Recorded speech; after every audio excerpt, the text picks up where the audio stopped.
Okay, so we're working on our bolo. So Sajjad is going to be sitting on his butt. We're going to start double guard pull, okay? We're going to make a de la Riva hook, and Sajjad's going to have his toes up. We're just going to remind ourselves to cup the toe line, push it down, and then just sit our butt cheek on it, okay? You don't have to like sit, right up the butt crack. Just put your butt cheek on it so it's hard for him to flex his toes. The other foot's going to push the other leg out while I grip his ankle. Okay, to turn his hip, I'm going to extend my foot that has the de la Riva so that I can grab 4 fingers in this pant loop, okay? What I'm going to do now is I'm going to bring my shoulder towards my knee on my left side as I kick his belly with the ball of my right foot, okay? So I'm going to kick him in the belly, and then I'm going to roll underneath. Now, when I get underneath here, what I want to be doing is the leg that had the de la Riva hook is going to be hammering towards my butt. The foot that went to his belly is going to reach across and hook the far hip, okay?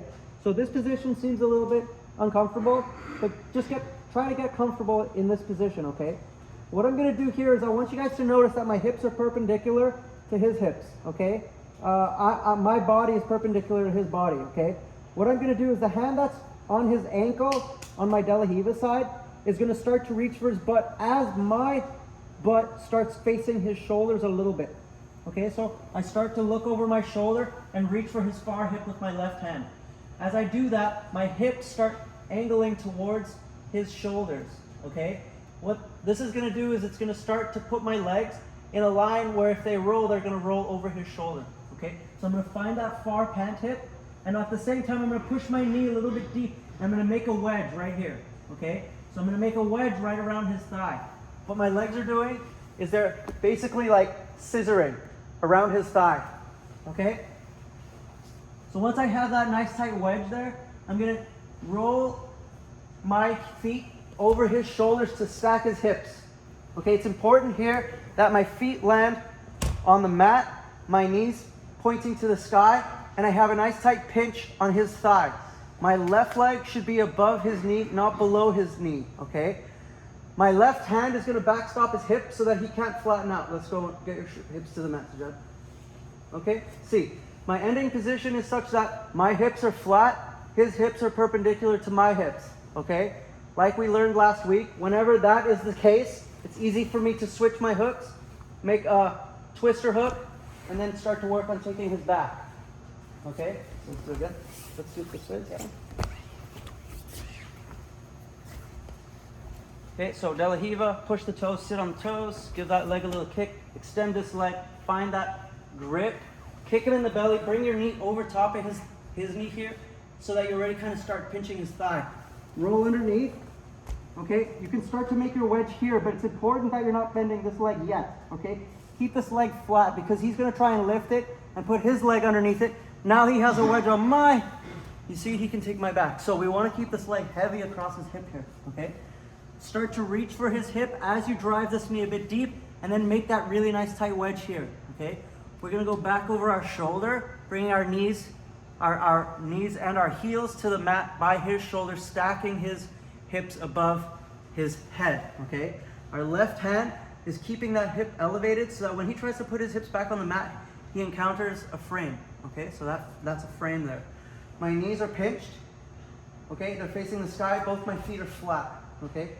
If you guys end up with this left leg below his knee, you're not gonna have the lever to his hip anymore, okay? You're gonna end up losing this position, and he's gonna feel pressure on his knee, and he's gonna try and turn his knee out that way, okay? If that happens, the only recourse we have now is to come back to leg drag.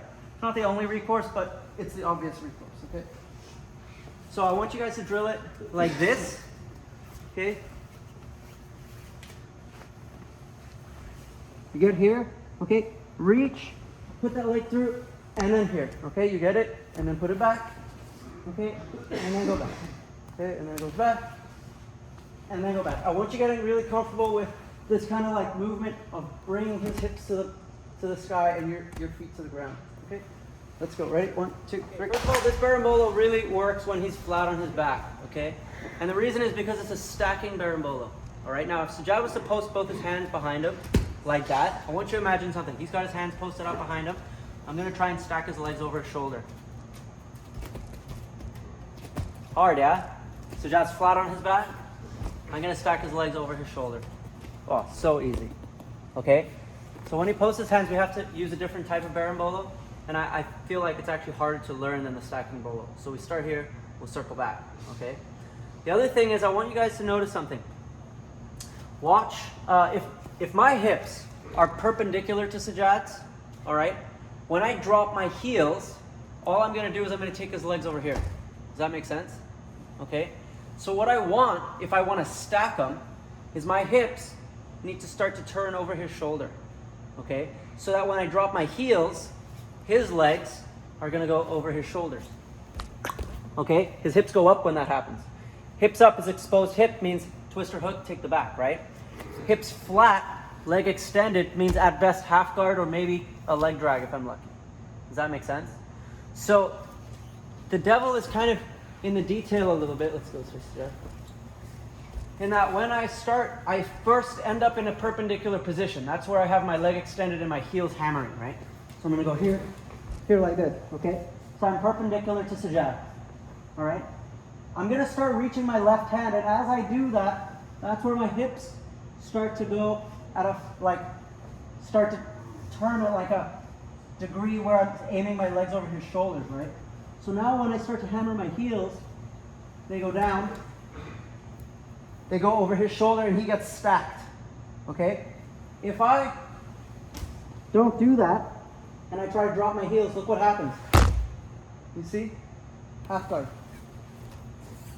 Okay? Or leg drag. You guys see that? So if I'm ending up here, a couple of problems. Couple of hallmarks, okay? One, my top leg is not going to be above his knee. Okay, it'll be below his knee. That means I don't have a lever to his hips. Okay? So that probably means that I was too perpendicular, not enough angle. Okay? And then, so that's one hallmark. That's pretty much exactly what's going to happen, right? So look, I lose my wedge. You see, and I end up here, right? It's hard to maintain your wedge if you're taking him out at an angle. It's pretty easy to maintain your wedge if you're going over his shoulders. You guys see that? Okay, so look, I want you guys to think of this as a fulcrum, all right? My right leg is going right in front of his thigh. My left leg is hammering down on his hamstring so that when I bring it all the way to the mat, it starts to lift his hip. Look at the fulcrum. You guys see that? So that at the end, I have two pinched knees facing the sky. My hips are flat. His hips are perpendicular to my hips. And then my left hand, all it's doing is backstopping the hip so that he can't undo that. Okay? He can't get his hip back to the mat. Then it's just a matter of switching my hook, finding my twister hook, extending, catching the arm, making a seatbelt, taking him back, and then trying to crack that nut. All the stuff we've already covered. Okay? Easy peasy, right? So the funny thing is that we already know what to do when we do this right at the end. We know how to get the hook, take the back, crack the nut. We did that all last week. Now it's just making sure that we're rolling into the position where we have perpendicular hips. Okay, so we can find that nice twister hook. So let's try again. This time I want you to think about that. If you're sliding it out to the left, you need to angle your hips a bit better. Okay, 1, 2, 3.